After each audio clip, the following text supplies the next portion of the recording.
쇼생크 탈출이라는 영화가 있습니다. 들어보셨습니까? 기억이 나십니까? 어떤 내용인지? 잘 기억이 안 나실 겁니다. 처음 제목을 들어보신 분도 있을 수도 있습니다. 어쨌든 이 쇼생크 탈출이라는 영화는 그냥 감옥에서 탈출한 그런 이야기를 하는 영화가 아닙니다. 이게 기독교 영화입니다. 그 전체적인 포맷 자체가 기독교 신앙을 이야기하는 겁니다. 그 감독은 불신자지만은 그 내용 자체는 다 기독교 내용입니다. 쇼생크라는 이름은 그 애굽의 바로 왕들 중에 어떤 이름입니다. 그래서 22대, 23대 왕이 성경에는 그 시삭이라는 이름으로 나와 있습니다. 이게 이집트 왕조의 쇼생크라는 이름의 그 한 표현이라고 볼 수 있습니다. 그래서 우리말 번역은 쇼생크 탈출 이렇게 돼 있지만 원래의 그 영어 제목은 쇼생크 리뎀션입니다. 구원. 그러니까 이게 애굽에서의 구원, 출애굽기입니다. 성경적인 용어로 바꾸면 쇼생크 탈출은 출애굽기로 우리가 이해를 할 수 있습니다. 실제로 그 감옥의 그 교도소장 노튼이라고 하는 그 교도소장이 나중에 이제 그 모든 게 다 끝나고 잡혀가기 직전에 자기 금고를 열어서 거기 그 성경책 가운데 이렇게 파놨잖아요. 그 파놓은 거기를 앤디가 파놓은 건데 거기 이렇게 탁 펼쳤을 때 거기 망치가 이렇게 툭 떨어지는데 거기 보면 그 펼쳐진 그 성경 페이지가 출애굽기 제목이 거기 딱 나와 있습니다. 그러니까 그런 걸 통해서 이제 우리가 이 감독이 말하는 바가 무엇인가 하는 것을 알 수가 있습니다. 그 앤디라고 하는 뭐 주인공이라고 해야 될까요? 레드가 주인공이라고 해야 될까요? 근데 그 앤디는 누명을 쓰고 감옥에 들어오죠. 그래서 예수님의 그 성육신과 느낌이 비슷합니다. 예수님이 이 땅에 인간의 몸을 입고 들어오신 것과 비슷한 개념으로 이해할 수 있습니다. 그래서 레드는 거기 이제 감옥에 오랫동안 터줏대감 같은 역할로 나오는데 나중에 앤디를 만나서 그의 인생이 완전히 바뀌게 되죠. 그 레드와 같은 그 똑같은 그 형태의 모습으로 나오는 또 다른 사람이 브룩스라는 사람인데 브룩스 할아버지 약간 이렇게 꾸부정해가지고 감옥에서 일평생을 지낸 그 브룩스가 그 보석이 돼서 이제 밖으로 나오게 됩니다. 나와서 이제 사회에 적응할 수 있도록 그 마트에 이게 짐 싸주는 그런 역할을 하면서 알바를 하면서 이제 생활에 정착하게 도와주는 그런 시스템에 들어가게 되는데 거기서 자살하죠. 예. 그리고 그 집에 거기 이렇게 석가래 같은 데다가 이렇게 거기다 칼로 새겨 놓습니다. 브룩스 워스 히어. 브룩스가 여기에 있었다. 브룩스가 여기 존재했었다.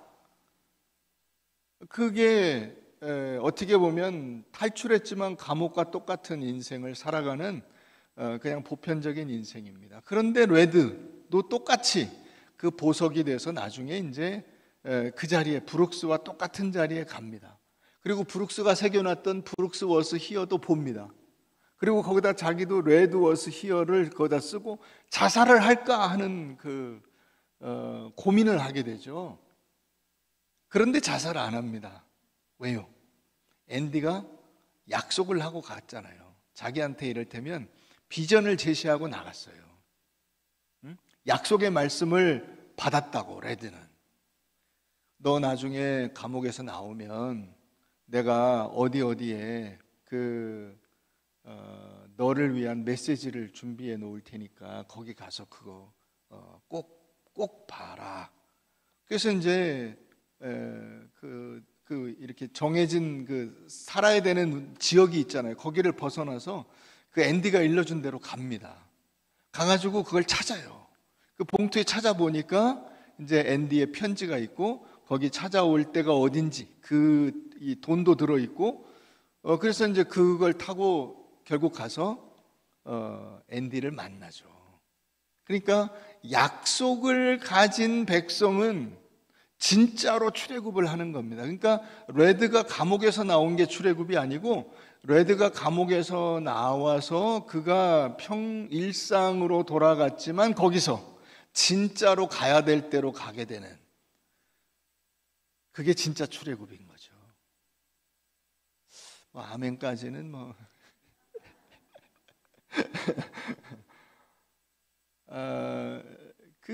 그 레드가 감옥에서 나온 그 다음부터가 진짜인 거예요, 사실은.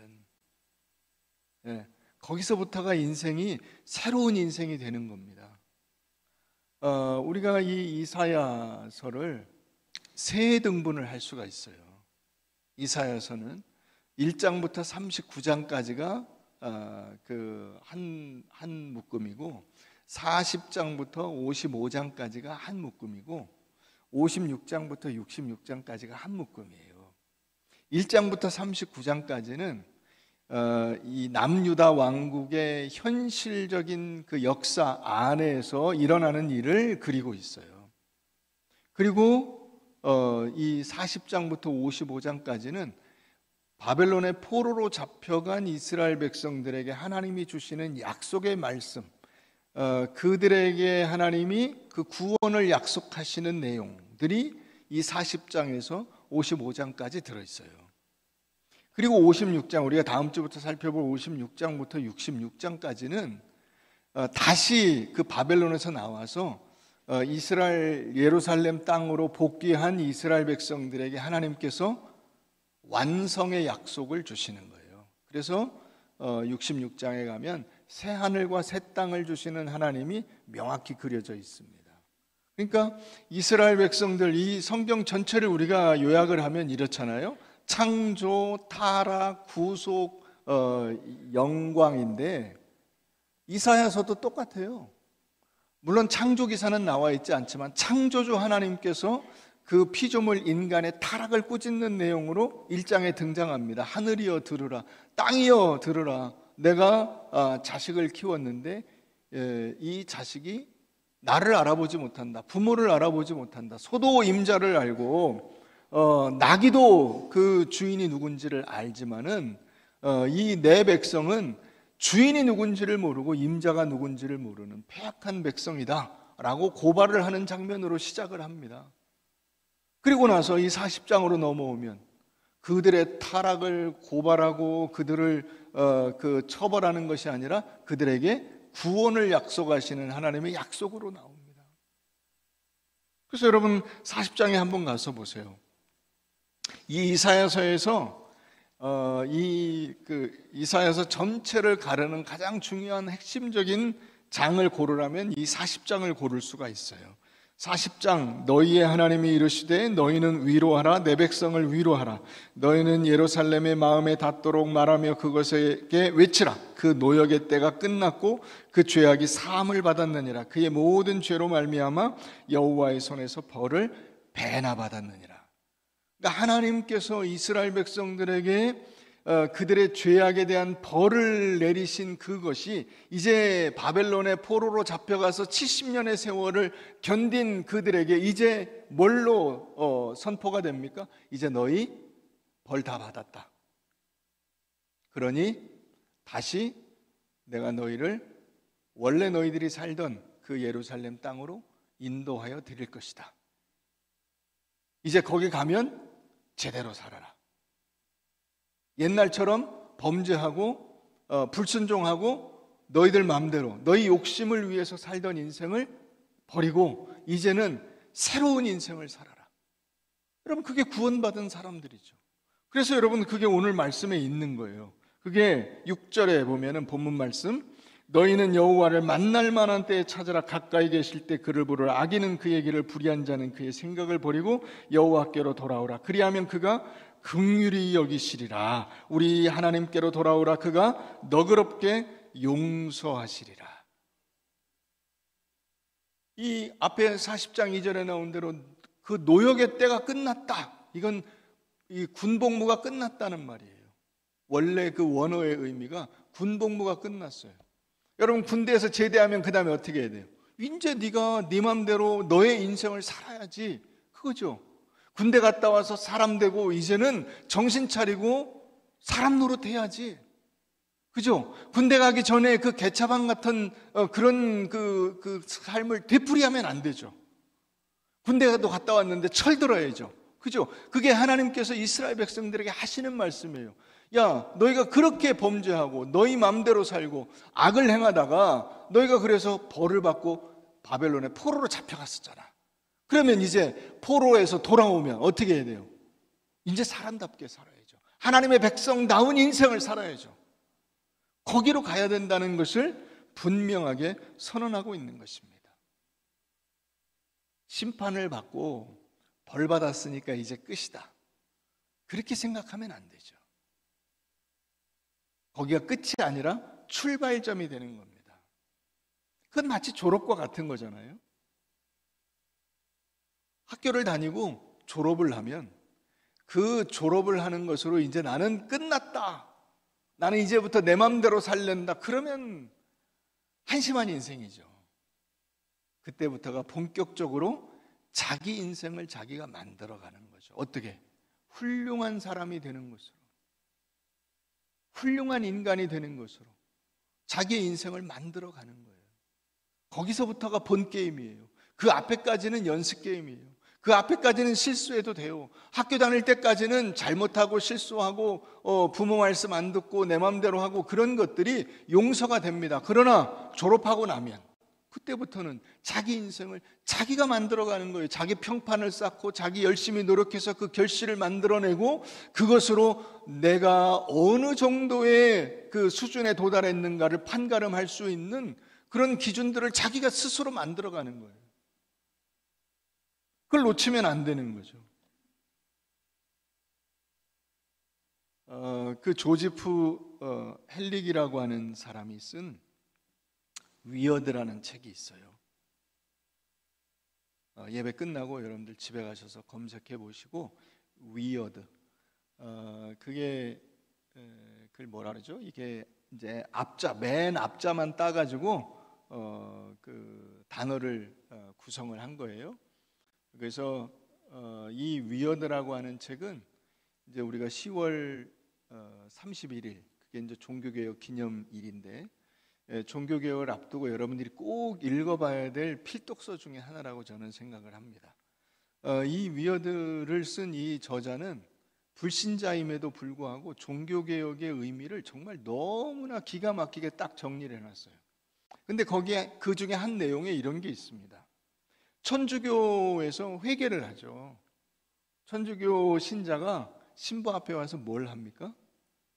고해성사라는 걸 합니다. 회개죠. 저는 이러이러한 잘못을 이렇게 범했습니다 하고 이야기하는 거예요. 그럼 신부가 당신의 죄는 사함받았습니다, 이렇게 선언을 하고 그 사함받은 것에 대한 보완적인, 그것을 보완하는 숙제를 줍니다. 그걸 이제 보속이라고 하고 영어로는 satisfaction, 하나님이 만족할 만한 숙제. 단지 회개하는 것으로 끝나지 않고 하나님의 이 서운함을 기쁘게 해드릴 수 있는 숙제를 하나 줘요. 예를 들면 여러분, 우리가 누가 잘못하면 사회봉사 80시간, 100시간, 120시간 이런 거를 부과하듯이 너 잘못했으니까 그러면 그 잘못한 것을 회개했고 회개한 것에 대한 보완적 숙제로 이런 걸 해. 그렇게 해서 그 보속이라는 것을 행하게 합니다. 그런데 이게 문제가 있다는 뜻이 아니라 그러면 보통 그것으로 끝나요. 내가 잘못했어요, 회개했어요, 그 숙제도 했어요. 그러니까 나는 이건 이제 끝나고 다시 똑같은 잘못을 또 저지르는 경우가 허다했습니다. 그런데 종교개혁 이후에 이 기독교는 그런 게 없어요. 회개도 누구 앞에 합니까? 하나님 앞에 합니다. 보속이 있습니까? 숙제가 있습니까? 숙제 없죠. 그러니까 확실히 죄사함을 받았는지, 내가 그것을 완전히 어떻게 해결했는지를 자기 스스로가 하는 거예요. 자기 스스로가 판단하는 거예요. 누구에게 이걸 검사를 받고 검열을 받고 보고를 하고 할 필요가 없어요. 내가 하나님 앞에서 하나님하고 나 사이에 그걸 해결을 해야 되는 거예요. 그래서 어떻게 되냐? 열심히 일을 해서 그 노동의 가치가 중요하게 되고, 노동의 가치로 얻은 재물과 자기의 어떤 이 일의 결실을 다른 사람들과 나누는 일을 중시하게 됐어요. 그래서 직업 윤리가 발전하게 되고 자본주의가 생겨나게 된 겁니다. 종교개혁의 결과. 다시 좁혀 들어가면 회개의 결과. 인간이 제대로 회개를 하기 시작하면서 인류의 역사가 발전하게 됐다고요. 안 놀라시네? 여러분, 이게 역사의 의미예요. 하나님의 말씀대로 산다는 게 이런 거예요. 내가 하나님의 말씀대로 제대로 살기 시작하면서부터 나만 변하는 게 아니고 나를 비롯한 주변의 모든 사람들이 함께 변화해 가는 거예요. 그 도전을 오늘 하나님께서 우리에게 하시는 겁니다. 너희는 여호와를 만날 만한 때에 찾으라. 가까이 계실 때 그를 부르라. 악인은 그 길을 불의한 자는 그의 생각을 버리고 여호와께로 돌아오라. 그리하면 그가 긍휼히 여기시리라. 하나님께로 돌아오라. 그가 너그럽게 용서하시리라. 여러분, 이 말씀을 하시려면 바벨론의 포로로 잡혀가기 전에 이 말씀을 하셔야 되잖아요. 근데 그렇게 안 하시고 지금 포로에서 이제 놓여서 다시 이스라엘 땅으로 가는 이 시점에서 이 말씀을 하시는 거예요. 무엇 때문일까요? 이제 똑바로 살아야죠.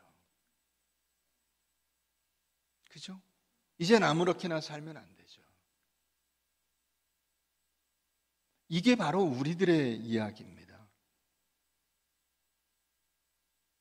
여러분, 매주마다 여러분들이 주일날 와서 하나님 잘못했습니다, 용서해 주십시오, 그것만 되풀이하고 있을 거예요?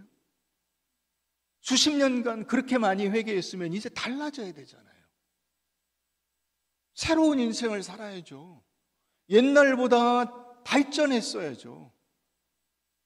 회개를 옛날에 100개 했다면 99개를 해야 되고 90개를 해야 되고 80개를 해야 되고, 이제는 그 숫자가 줄어야죠. 회개할 일들이 점점 줄어들어야죠. 하나님의 말씀으로 산다는 것이 무엇인가를 생각해야죠.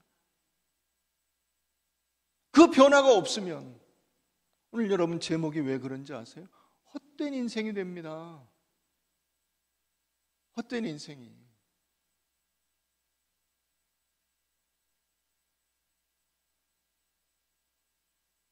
친구라는 영화에 보면 그 김광규, 이 머리 벗겨진 그 친구 있잖아요. 그 친구가 선생님으로 나옵니다. 근데 그 이제 선생님이 학생 이렇게 이 여기를 막 붙잡고 막 흔들면서, 아버지 뭐 하시노? 장이 삽니다. 그래 이놈아, 네 아버지는 시체 닦아가지고 돈 벌어서 너 학교에 보내는데 겨우 이거밖에 못하나? 그래서 막 두들겨 패죠. 여러분, 걔들이 보면 거기서 어떻게 합니까? 맞고 끝납니다. 변화가 없어요. 오히려 더 악화되죠. 그러면 헛된 인생이 되는 거예요. 주일날 여러분들이 예배를 드리고 그냥 예배 드린 것으로 끝! 그러면 헛된 인생이 되는 거예요. 그렇게 되지 말라고 오늘 말씀하시는 겁니다. 3절 한번 보세요. 너희는 귀를 기울이고 내게로 나와 들으라. 그리하면 너희 영혼이 살리라. 내가 너희를 위하여 영원한 언약을 맺으리니 곧 다윗에게 허락한 확실한 은혜니라. 여기 하나님께서 명령하시죠. 너희는 내게 귀를 기울여라. 내게로 나와라. 들어라. 그러면 너희 영혼이 살 것이다. 내가 너와 영원한 언약을 맺을 것이니 너 그 언약을 맺은 대로 살아라. 그러면 내 인생에 놀라운 은혜가 임하게 될 것이다. 이 말씀을 하고 계시는 거예요. 벌 받고 났으니까 이제 다 됐네, 끝났네가 아니라 이제부터가 본 게임인 거죠. 이제 제대로 살아야 되는 거죠. 여러분 인생을 40년, 50년, 60년, 70년 사셨잖아요. 그러면 40년 전보다, 50년 전보다, 60년 전보다 나아지셨어요? 아니, 뭐 그렇게 멀리 갈 것도 없이 10년 전보다 여러분들의 삶이, 여러분들의 신앙이, 여러분들의 믿음이 좋아졌어요? 그걸 물어봐야죠. 여전히 변함이 없어요? 맨날 그 수준이에요? 생각하는 것이, 말하는 것이, 행동하는 것이 똑같아요? 그러면 헛된 인생으로 갈 확률이 높죠. 그걸 오늘 하나님께서 우리에게 말씀하시는 겁니다. 스위스의 그 정신의학자, 정신과 의사입니다. 폴 트루니에라는 사람이 있습니다. 이분이 그런 얘기를 했어요. 고통과 영광은 세트 메뉴가 아니다. 한번 따라해 봅시다. 고통과 영광은 세트 메뉴가 아니다. 그러니까 누구에게나 같이 오지 않는다는 거예요. 하나님께서 고통을 주시고 그 고통을 이겨내면 또 그 고통을 주신 것과 똑같이 자연스럽게 너무나 당연한 결과로 영광이 오느냐? 그렇지 않다는 거예요. 거기서 자기가 추락할 수도 있고 올라갈 수도 있어요. 어려움이 여러분들의 인생에 왔어요. 거기서 낙심하고 좌절하고 절망하고 저 밑에 밑바닥으로 꼬꾸라질 수도 있고, 거기서 딛고 일어서서 상승해서 올라갈 수도 있어요. 세트 메뉴가 아니라고요. 오토메이션이 아니라고. 자동이 아니에요.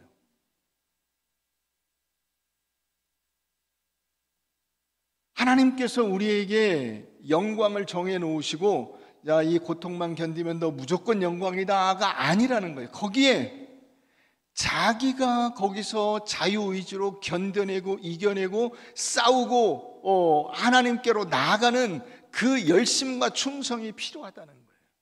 그러니까 고통은 디딤돌이 될 수도 있고 걸림돌이 될 수도 있어요. 아니, 그걸 바꾸면 고통이라고까지 여러분들의 인생은 여러분들의 그 성공적 인품과 성격에 디딤돌이 될 수도 있고 걸림돌이 될 수도 있어요. 예를 들어 여러분, 우리는 사울왕을 보게 되고 다윗을 보게 됩니다. 이스라엘의 첫 번째 왕 사울이죠. 근데 사울은 다윗과 다를 게 하나도 없어요. 그냥 어느 날 갑자기 어쩌다 왕이 됐어요. 어쩌다 왕. 다윗도 마찬가지잖아요. 어쩌다 왕이 됐어요. 근데 똑같이 어쩌다 왕이 된 그 두 사람의 그 신앙을 한번 보세요. 한 사람은 그것을 딛고 하나님의 마음에 합한 사람이 되고, 한 사람은 그것에 걸려 넘어져서 결국 하나님을 배반하고 끝까지 하나님의 말씀에 불순종하다가 죽게 됩니다. 이게 여러분 우리의 인생에서 우리가 선택할 수 있는 가장 중요한 선택이에요. 자, 말씀을 한 군데 보십시다. 히브리서 12장 가봅니다. 히브리서 12장.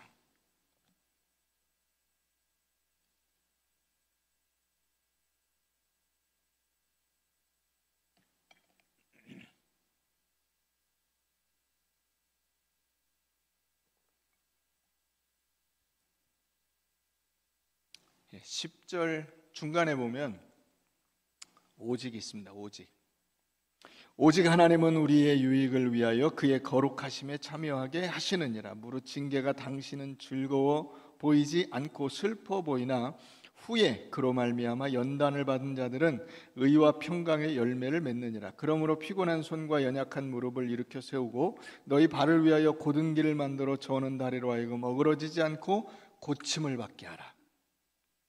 여기 징계는 이게 이제 자식을 키우는 겁니다. 이 자식을 키우는 것 같은 그런 하나님의 우리를 다루시는 방법. 그죠? 여러분들이 자식을 키워보면 아시죠? 자식은 칭찬만으로 훌륭한 사람이 되지 않고 꾸중만으로 훌륭한 사람이 되지 않습니다. 늘 이건 번갈아서 하게 돼 있어요. 잘했으면 아이고 잘했다가 되고, 못했으면 너 일로 와봐, 너 좀 맞아야 되겠다가 있습니다. 그래서 칭찬과 꾸중을 번갈아서 하게 돼요. 그게 여기 나오는 이 징계라고 하는 단어입니다. 그러면 이런 징계를 우리가 받을 때 그 징계를 하시는 하나님이 어떤 마음으로 하시는 거냐? 하나님은 우리의 유익을 위하여 그의 거룩하심에 참여하게 하신다 그럽니다. 그런데 우리의 유익과 거룩하심에 참여할 수 있도록 하기 위해서 징계를 하시는 그 징계가 11절에 보면 당시에는 징계를 받는 사람에게는 즐거울 수가 없죠. 여러분, 인생의 어려움이 즐거움일 수는 없잖아요. 그죠? 그러니까 나도 다시 20대로 돌아가고 싶어. 20대로 돌아가서 20대의 그 어려운 시기를 또 지나시겠어요? 됐죠. 그거는 그냥 회상하는 것으로 끝이지, 거기로 진짜로 가면 큰일 납니다. 그 지루하고 그 철없던 시절을 또 살 수는 없잖아요. 자, 그런데 그 후에 보세요. 무릇 징계가 당시에는 즐거워 보이지 않고 슬퍼 보이나, 여기서 제일 중요한 단어는 여기 있어요. 후에. 그 이후에 징계를 받은 이후에 그로 말미암아 연단을 받은 자들이 의와 평강의 열매를 맺는 대로 가야 돼요. 그런데 이 의와 평강의 열매를 맺는 대로 가지 않고 어떤 사람이 있어요?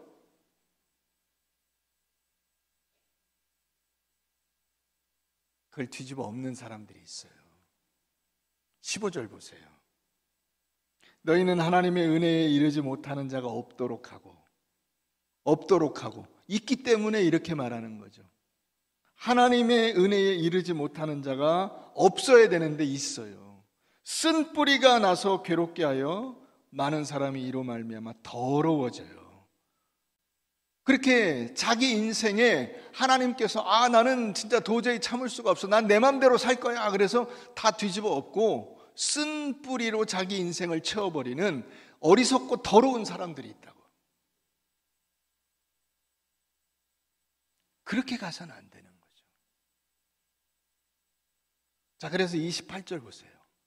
28절 다 같이 읽어봅니다. 시작. 그러므로 우리가 흔들리지 않는 나라를 받았은즉. 뭘 받자? 은혜를 받자. 은혜. 자, 이 은혜를 받는 게 뭐예요? 밑에 보면 감사하는 자가 되자, 이런 뜻이에요. 감사하는 자가 되자.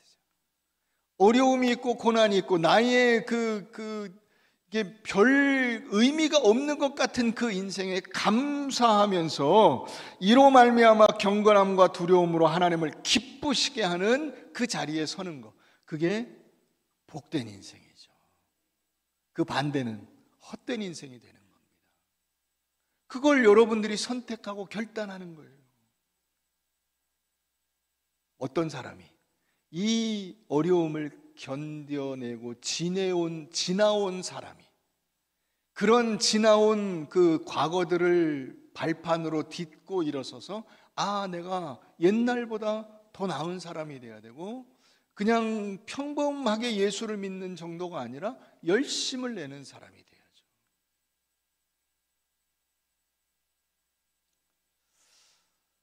요즘에 이제 이렇게 동네에 가보면은 동네 식당들이 꽤 괜찮아요. 별 볼 일 없는 식당 같은데 동네 맛집이에요. 우리 동네 여기도 이렇게 가서 보면 뭐 여기뿐 아니라 뭐 이 인근 지역이 다 마찬가지예요.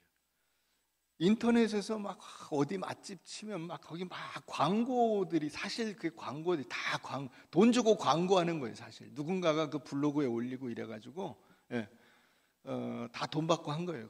거기에 속지 마세요. 그런데 안 올라가 있어도 여기 맛있는 집들이 많아요. 왜 그럴까요? 옛날에는 안 그랬죠. 옛날엔 대충 했어요. 대충 갈비탕 대충 만들어서 팔았어요. 된장찌개 대충 만들어서 팔았어요. 근데 점점 식당 주인들이 어떻게 생각을 하게 되죠? 기왕 만드는 거 잘 만들어서 맛있는 음식을 사람들에게 대접을 하고 나도 명성을 얻어보자 라는 생각을 하는 대로 가는 거예요. 내가 식당을 10년, 20년, 30년을 했는데 이렇게 맨날 그저 그런 음식이 되어서는 안 되지 않겠냐. 내가 제대로 한번 음식을 만들어 보자. 열심히 애쓰고 노력하는 거예요. 그래서 맛집들이 많아요. 아무 식당에나 가서 먹어도 맛있어요, 요새는. 여러분, 그게 예수를 믿는 것이어야 돼요. 옛날에는 위인들이, 여기 성경의 위인들, 이런 위인들밖에 없었어요. 우리 주변에서 정말 열심히 예수를 믿는 훌륭한 그리스도인들을 만나기가 쉽지 않았어요. 근데 여러분, 우리가 기독교가 이 대한민국에 전해진 지가 벌써 140년이 넘었습니다. 그때로부터 따져도 벌써 이제 한 5대 이상의 그 믿음의 가문들이 생기는 거예요. 그러면 이제 그런 믿음의 유산들을 가진 이 한국 교회에서 대충 믿을 수는 없잖아요. 아무렇게나 신앙생활 할 수는 없잖아요. 기왕 목사를 한다면 제대로 된 목사가 되고, 제대로 된 목사로 살고, 제대로 된 장로로 살고, 제대로 된 집사로 권사로 살아야죠. 그저 그냥 흔해 빠진 어디에서나 볼 수 있는 그런 사람이 될 수는 없잖아요. 그게 여러분 거기로 초대하는 말씀이 오늘 이 이사야 55장 6절, 7절, 8절 말씀입니다.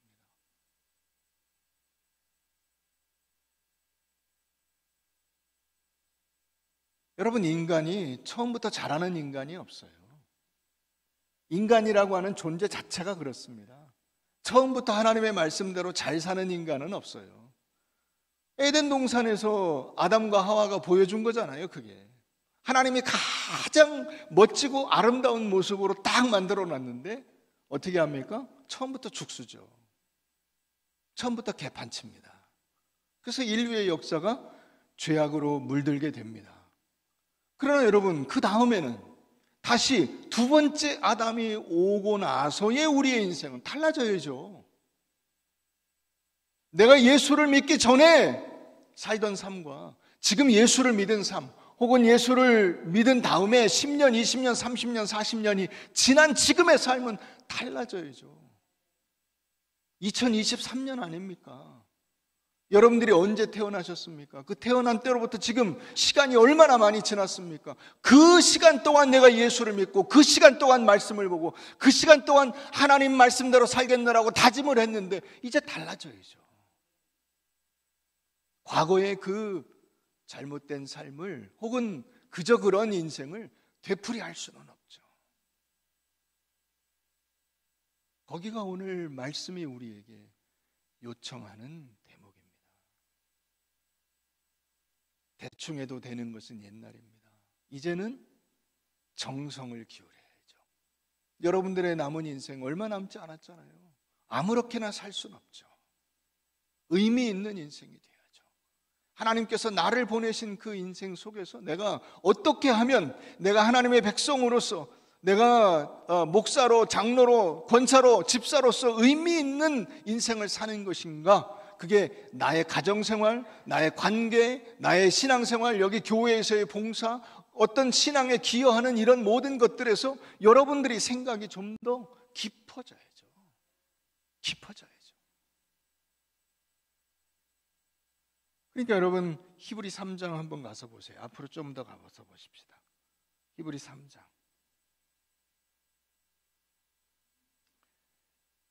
히브리서 3장 7절 보세요. 그러므로 성령이 이르신 바와 같이 오늘 너희가 그의 음성을 듣거든 광야에서 시험하던 날에 거역하던 것 같이 너희 마음을 완고하게 하지 말라. 하나님의 말씀을 들으면 그 말씀에 순종하는 자로 살아야죠. 그죠? 예. 그런데 완고하게 생각하고 불순종하는 사람들이 있어요. 자, 근데 놀라운 것은 15절 한번 떠보세요. 15절 성경에 일렀으되 오늘 너희가 그의 음성을 듣거든 경노하시게 하던 것 같이 너희 마음을 완고하게 하지 말라. 또 나옵니다. 똑같은 구절이. 자, 4장 7절도 한번 가서 보세요. 4장 7절. 오늘 너희가 그의 음성을 듣거든 너희 마음을 완고하게 하지 말라. 3번이나 나옵니다. 왜 이럴까요? 그게 여러분 우리의 보편적인 반응인 거예요. 우리가 하나님의 말씀을 들으면 그 말씀에 순종하려는 자세로 가지 않고 항시 어떻게?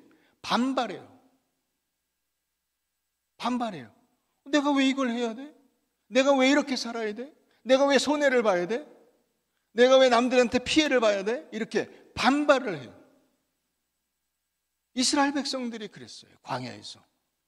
우리가 이 광야에 죽으러 나왔습니까? 왜 이 광야로 멀쩡하게 있던 사람들 나오라 그래가지고 여기서 죽게 만드십니까? 하고 하나님께 반항하고 불순종하고 불평하고 원망했던 거예요. 그것을 이 3장과 4장에서 3번씩이나 반복하면서 그 지점을 지적해 주는 것입니다. 그러면 우리가 돌아서야 되는 부분이 어딘가? 자, 5장 7절부터 가서 보십시다. 5장 7절.